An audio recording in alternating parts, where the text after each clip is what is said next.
Não é porque terminou o Jornal Jovem Pan que vamos deixar de cuidar muito bem da notícia. Agora vamos dar um giro pelos assuntos mais importantes do cenário internacional e os fatos que marcaram a semana. Um caso de racismo que pode mudar o esporte mundial. O atacante do Real Madrid, Vinícius Júnior, foi para cima depois de ter sido xingado em campo pela 11ª vez no Campeonato Espanhol. O apoio internacional na internet ao jogador brasileiro fez dirigentes mudarem o discurso e pressionou por uma ação da polícia. O governador da Flórida anuncia o lançamento da pré-campanha à presidência dos Estados Unidos no Twitter. Até o dono da plataforma, Elon Musk, apareceu para prestigiar o evento, que deveria ter sido um marco na propaganda política americana. Só que as falhas técnicas fizeram o discurso virar piada na mão do rival Donald Trump. Domingo, a Turquia saberá quem vai governar o país pelos próximos 5 anos. O atual presidente aparece como favorito. Recep Tayyip Erdogan está no poder desde 2003. Como é que a União Europeia vai lidar com um parceiro tão importante, mas que não atende às regras democráticas de alternância no poder? O Jovem Pan Internacional começa agora. Jovem Pan Internacional. O programa dessa semana começa com a notícia que foi muito além do futebol. O jogador brasileiro Vinícius Júnior expôs mais um caso de racismo em campo. Ele deixou o estádio do Valência ofendido, vaiado e punido. Mas o atacante do Real Madrid não deixou barato. As denúncias pelo crime e os desabafos nas redes sociais geraram uma avalanche de reações. O craque mostrou que, mais do que nunca, vivemos numa época guiada pela reputação. As imagens falam por si só. Vini Júnior foi chamado de mono pela torcida rival. Em bom português, macaco. Olha a torcida. Mono, meu Deus, mano. Há muito tempo a expressão é usada para ofender negros dentro e fora do esporte, e não só na Europa.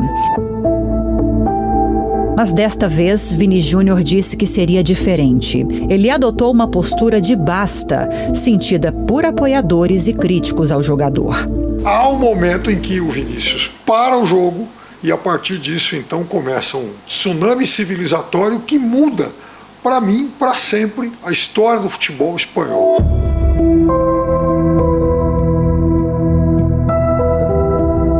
Por quê? Porque aí ele acaba, então, fazendo com que ocorram uma série de reações e também de ações civilizatórias.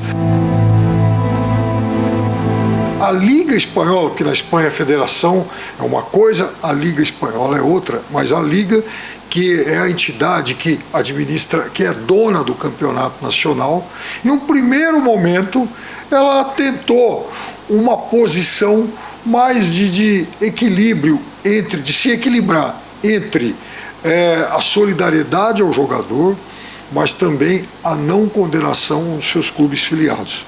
As redes sociais se tornaram uma ferramenta que faz qualquer notícia dar a volta ao mundo.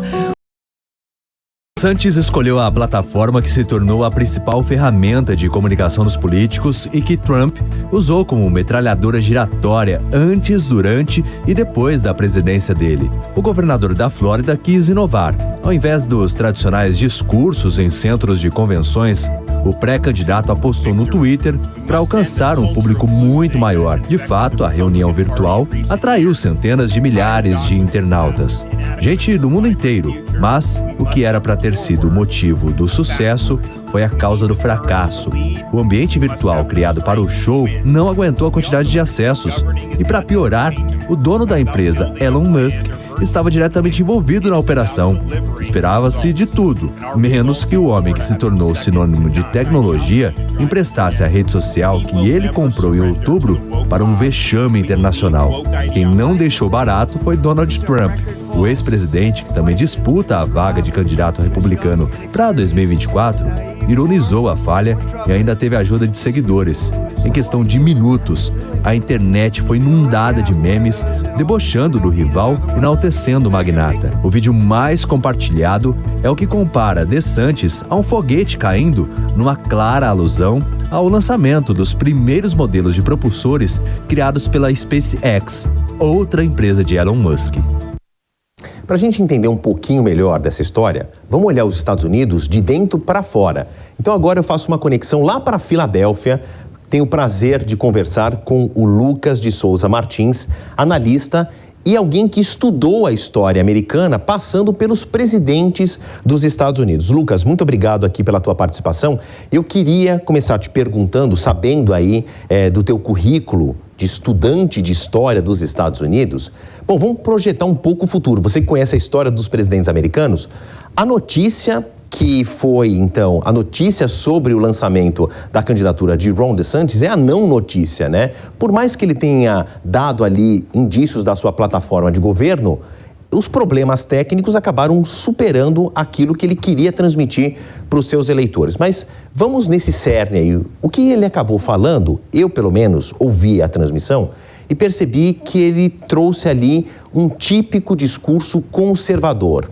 Falou das fronteiras, trouxe, além de quesitos políticos, também uma pauta social muito forte. O Ron DeSantis, como governador da Flórida, já entrou em choque de colisão, em linha de frente com a Disney por questões de gênero.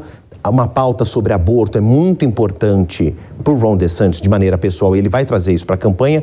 Eu queria ouvir a tua análise agora, Lucas. Boa noite. Boa noite, Favale, sempre bom falar com você, com sua audiência. Olha, o DeSantis tem um desafio gigantesco diante de si. Ele precisa se cacifar em uma candidatura contra o ex-presidente dos Estados Unidos, Donald Trump. E todas as vezes que nós escutamos a notícia de que o governador da Flórida está se candidatando à nomeação pelo Partido Republicano, sempre a imprensa, seja ela brasileira ou americana, vai lembrar que ele está se candidatando na vaga contra Donald Trump. Ou seja, Donald Trump é o franco favorito, é tratado assim pela imprensa porque o é de verdade.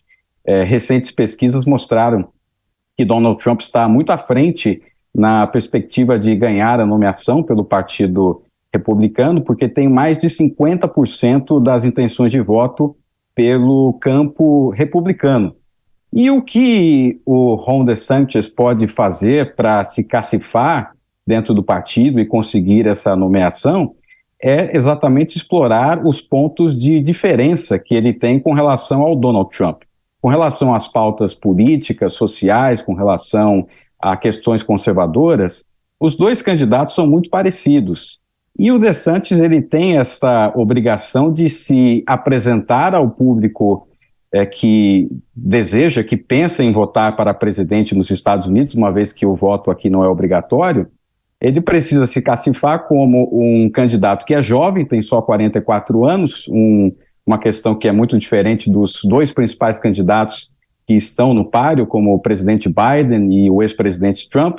Ele também é alguém que tem um passado militar, serviu nas Forças Armadas Americanas, serviu na Marinha, serviu no Iraque, e tem uma formação acadêmica muito bem consolidada. Ele esteve em Harvard, esteve na Universidade de Yale, ou seja, ele é um republicano um pouco mais clássico, um pouco mais tradicional, na linha, por exemplo, do George W. Bush, que também é um ex-aluno da Universidade de Harvard. Então ele precisa encontrar uma maneira de se cacifar, verificou que os valores conservadores de fato rendem voto dentro do Partido Republicano e agora ele precisa mostrar a que veio, quais são as diferenças dele com relação ao Donald Trump, e uma delas, obviamente, está nesse histórico mais clássico e também na sua juventude.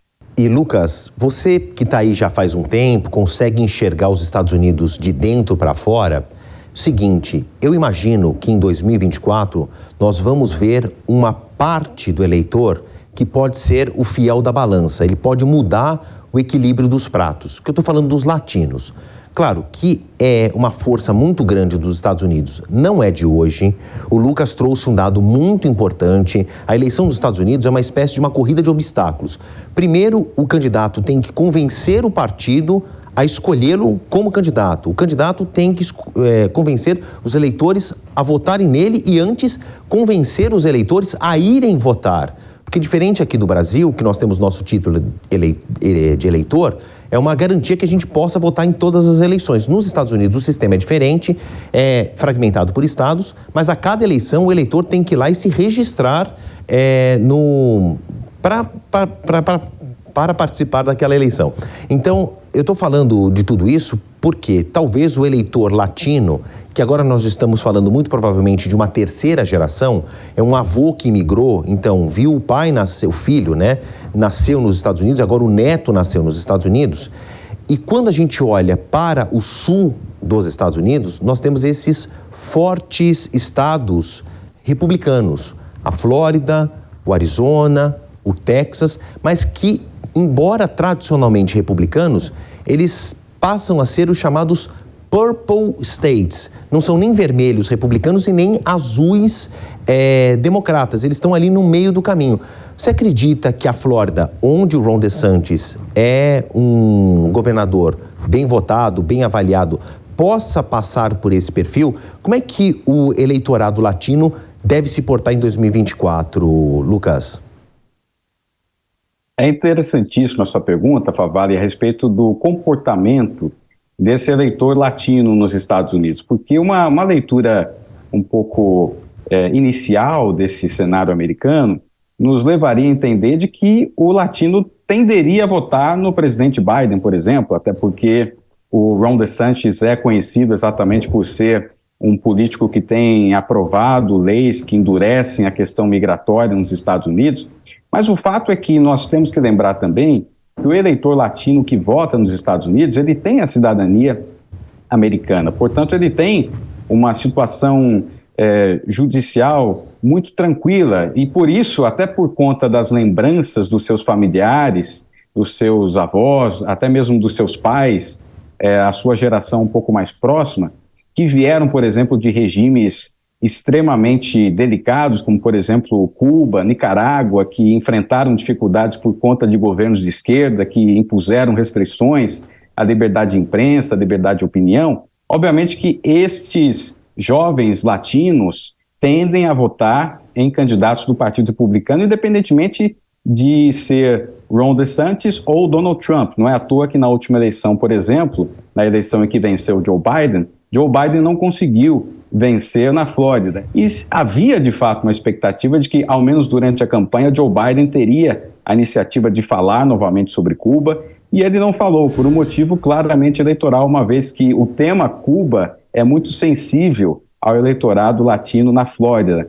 Lucas de Souza Martins, muito obrigado pelos teus esclarecimentos. Lucas, eu já vou estender o convite para a gente falar em breve, porque 2023, segundo semestre, 2024, é claro que nós vamos tratar muito da eleição norte-americana, começando aí pelas pré-campanhas. Obrigado, boa noite, até a próxima. Boa noite, obrigado, um abraço a todos os da audiência. Bom, a gente continua aqui o nosso noticiário para falar agora sobre a disputa presidencial na Turquia, que termina domingo. O atual presidente lidera as pesquisas. Se ele vencer, serão 25 anos no poder. Recep Tayyip Erdogan desbancou as pesquisas e chegou no segundo turno à frente do opositor Kemal Kılıçdaroğlu. O atual presidente, que busca o terceiro mandato consecutivo, aparece com 49,5% das intenções de voto, contra 44,9% do rival. Mesmo considerando um empate técnico de 2 pontos percentuais para mais ou para menos, a chance de vitória de Erdogan cresceu com o apoio do candidato de extrema-direita, que ficou na terceira colocação. O segundo mais votado no primeiro turno, Kılıçdaroğlu, manteve a campanha firme, com discursos sobre a chance de mudança. Erdogan foi presidente por 2 mandatos seguidos. Antes disso, comandou o país também durante uma década no cargo de primeiro-ministro. A alteração de posto foi o resultado de uma mudança que ele mesmo apoiou. Entre 2007 e 2008, a Turquia deixou de ser parlamentarista e assumiu o regime presidencialista. O que não mudou foi o chefe de Estado. Além dos próprios turcos, os Estados Unidos e a União Europeia também estão ansiosos pelo resultado. A política externa das potências ocidentais para a Turquia vai depender da próxima gestão, principalmente por causa da Rússia. Erdogan é um velho aliado de Vladimir Putin. Por outro lado, o presidente turco mantém um acordo para o escoamento dos grãos produzidos pela Ucrânia, vital para o que sobrou da economia do país invadido. Um assunto complexo, então por isso eu conto com a ajuda da professora de Relações Internacionais Bárbara Lopes, que gentilmente veio aqui no estúdio nos ajudar a entender o que pode vir a acontecer na Turquia a partir da semana que vem, com um novo presidente ou com um terceiro mandato consecutivo de Recep Tayyip Erdogan. Professora Bárbara, muito obrigado Marcelo, pela tua presença. Obrigada.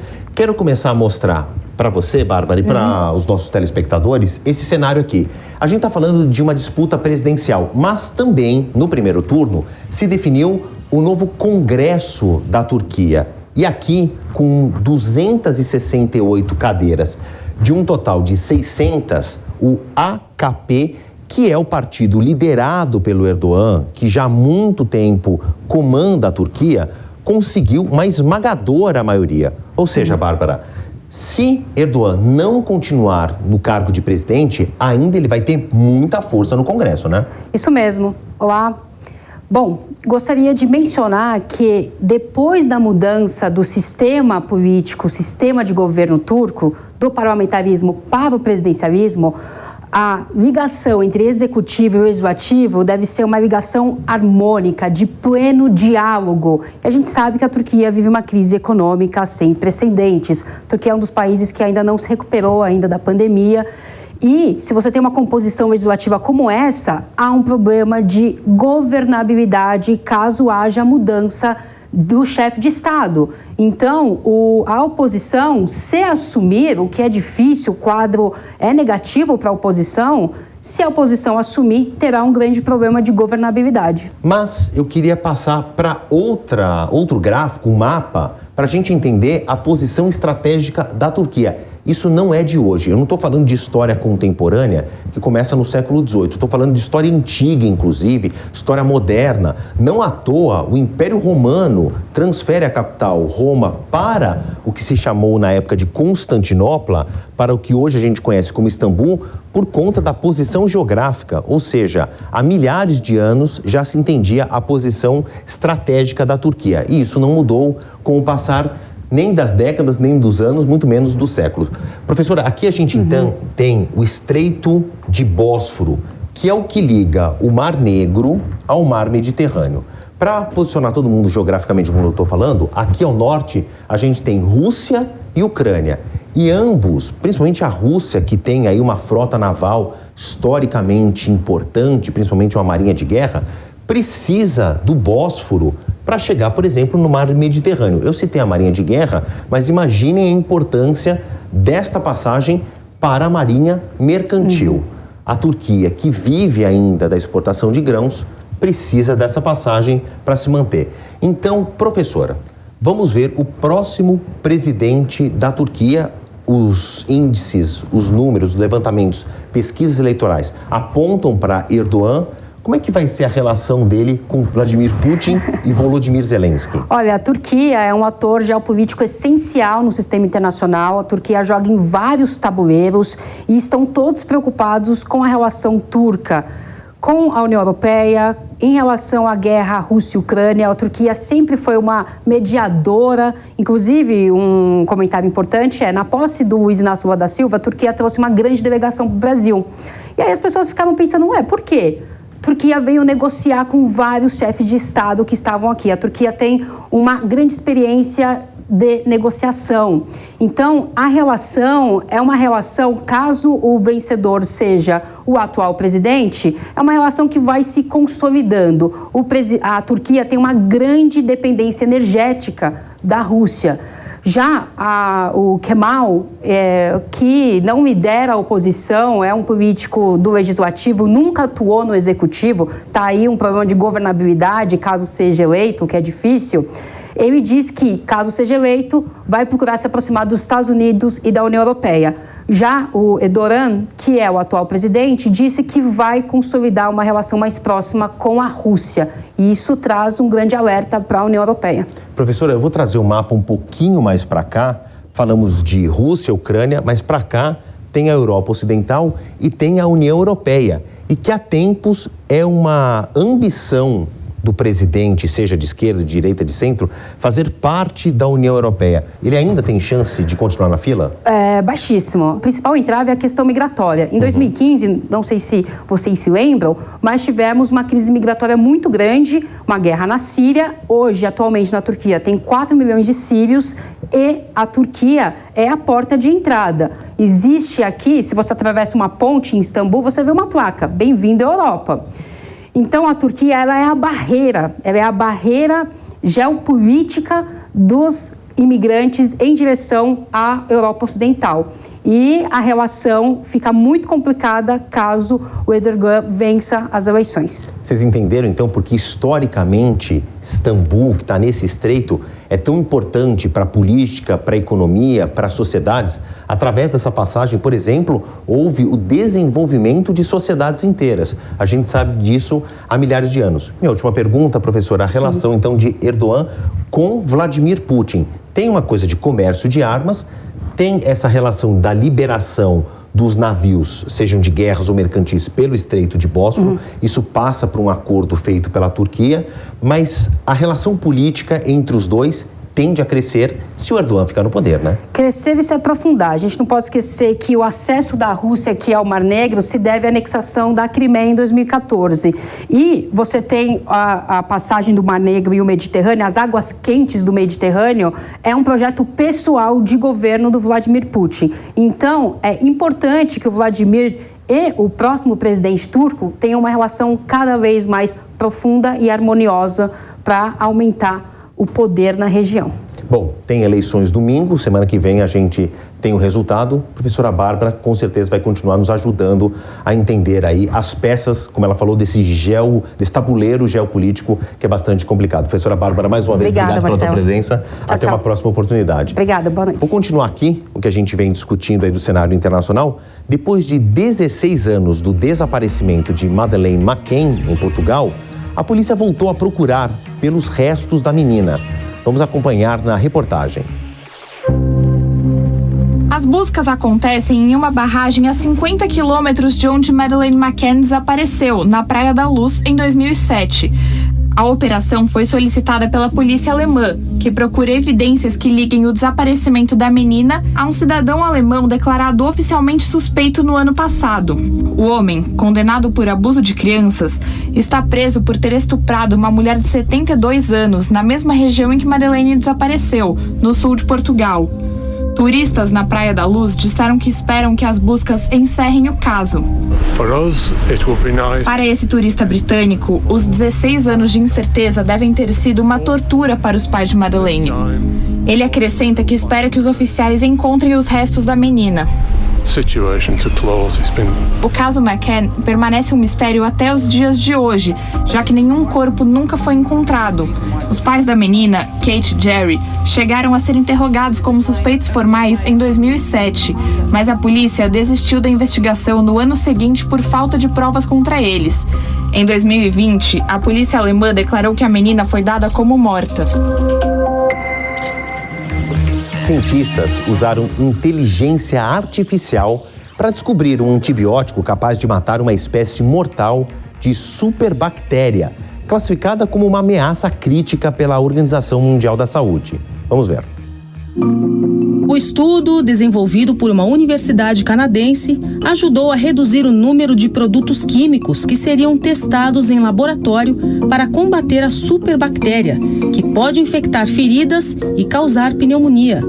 Com isso, os cientistas chegaram em um antibiótico experimental, que ainda vai passar por novos testes. O medicamento deve estar disponível para uso dos pacientes até 2030.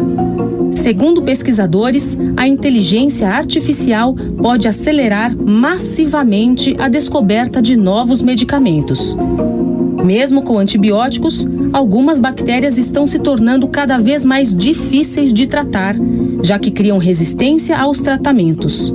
Mais de 1 milhão de pessoas morrem por ano com infecções resistentes a antibióticos. Uma nova tecnologia desenvolvida na Suíça ajuda pessoas que tiveram algum membro amputado a sentir a sensibilidade de novo. 27 pessoas participaram dos testes para desenvolver a nova tecnologia. Entre eles está um italiano que perdeu a mão direita em um acidente há 25 anos. Desde então, o homem não sentiu calor ou frio no membro perdido, mas o experimento despertou a esperança de que ele possa sentir calor na prótese. O italiano disse que, na primeira vez que fez o experimento, a sensação foi como se tivesse redescoberto o toque na mão amputada. Ele disse que o sentimento de perceber que a mão ainda existe é muito bom e muito legal. E acrescentou que a dor e o formigamento melhoram com o tempo. Il dolore che si sente nella mano, il formicolio che si sente, migliora facendo l'esperimento. O objetivo do projeto é permitir que os pacientes sintam a temperatura dos objetos, desde o frescor da água corrente até o calor do fogão, nos membros fantasmas. Para isso, eletrodos térmicos são colocados na pele do que restou da parte amputada. A tecnologia, que vem sendo testada há 2 anos, não precisa ser implantada na pessoa, podendo ser usada na pele junto com uma mão protética normal. Segundo um professor da instituição responsável pelo experimento, os 2 componentes principais são um sistema que é capaz de obter temperatura, enquanto a prótese agarra outro sistema capaz de fornecer informações ao resíduo do membro amputado para estimulá-lo. Com isso, a tecnologia transmite sensações. Para ele, a beleza está no fato da tecnologia ser usada e não implantada no paciente. Wearable on the stump of the subject. O próximo passo para a equipe de pesquisa é testar o dispositivo em uma escala maior, antes de combiná-lo com outras tecnologias para melhorar as sensações dos amputados. E este foi o Jovem Pan Internacional de hoje. Fica aqui o nosso agradecimento pela sua audiência e fica também o nosso compromisso de te manter muito bem informado de tudo que acontece mundo afora. Até a semana que vem.